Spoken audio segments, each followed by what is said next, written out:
Our top story this morning is the COVID-19 situation. As you might expect, South Korea set to see yet another all-time high number of infections on this Friday as the country continues to witness new records day after day now.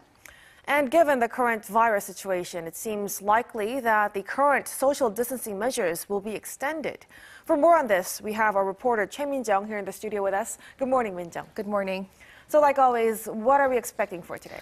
Well, Mok-yeon, we're expecting yet another record high number of infections today. From midnight to 9 p.m. Thursday, South Korea saw more than 22,000 cases. It's the very first time the 20,000 mark has been surpassed during this time period. Compared to the same time the previous day, the figure soared by more than 4,400 cases, while it has nearly doubled compared to a week ago. Authorities are bracing for a further uptick in cases as more people are expected to get tested with the long holiday now over. Meanwhile, the government will be announcing further details on the new social distancing scheme in the coming hours, as current measures are due to end this week. Given the virus situation right now, the measures already in place seem likely to be extended. Current rules limit social gatherings to 6 people and restricts business hours to 9 p.m. A government official said that it is a little burdensome to be making changes to the current measures, as the country has just introduced a new system for diagnosing and treating COVID-19. A health expert also said that the rules in place right now should be extended for a while, as it's best to ease restrictions after the spread of Omicron reaches its peak. But there were also voices of opposition. Some business owners demanded the easing of restrictions as the medical system is now under control, with less than 20% of the hospital beds occupied. Right, and Min-jung, yesterday was the first day of this new one-stop system where patients can be diagnosed and treated for COVID-19 at local healthcare centres within their neighbourhood. Do we have any idea about how the first day went? Well, one of the clinics that provides the one-stop system said the first day went pretty well. A clinic pointed out the effectiveness of having the rapid antigen test, saying it only takes 5 to 30 minutes for the results to come out, whereas PCR test takes 4 hours. People visiting the clinic said that the easy and rapid testing is also one of the perks of the new medical system. However, there was also some confusion on the first day of implementation. Initially, the government had planned to announce more than 340 local clinics and hospitals that were providing the service, but this fell short on the first day with only around 200 places available, which is around 60% of what was originally planned.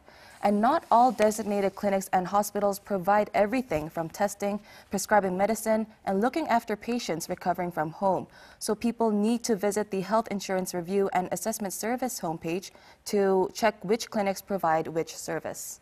So with the ongoing, situation, the number of people who are receiving at-home treatments are also reaching a breaking point. So how are authorities dealing with this? Right, Mok-yeon, the number of people recovering from home is reaching its limit. As of Thursday, 97,000 COVID-19 patients are recovering at home.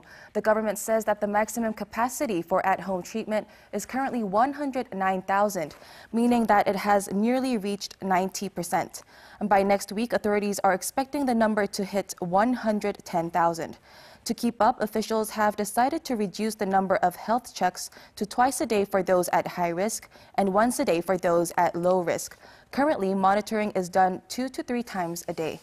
And they're also considering getting rid of daily health inspections for asymptomatic patients or those with mild symptoms and instead have them check their own health condition and report to medical experts only when necessary. Right, and everyone's been so focused on testing to see how many people are positive, have COVID-19, but it appears that some rather serious issues have emerged. Right. Recent data from testing centers show that not everyone who tested positive in the antigen test received positive results in PCR tests. Data from 4 regions which carried out the new testing system earlier than the rest of the country show that only 76% of those with positive results from rapid antigen tests were confirmed to have COVID-19 after taking the PCR test. This means nearly 1 in 4 people tested positive for the antigen test but negative for PCR. Authorities have said that they are aware of the lack of accuracy, but the rapid tests are necessary to keep up with surging infections. People are advised to take the antigen test once more after a couple of days if symptoms don't fade even after receiving a negative result. All right, Min-jung, thank you for the report again. Hope you have a great weekend. Thank you.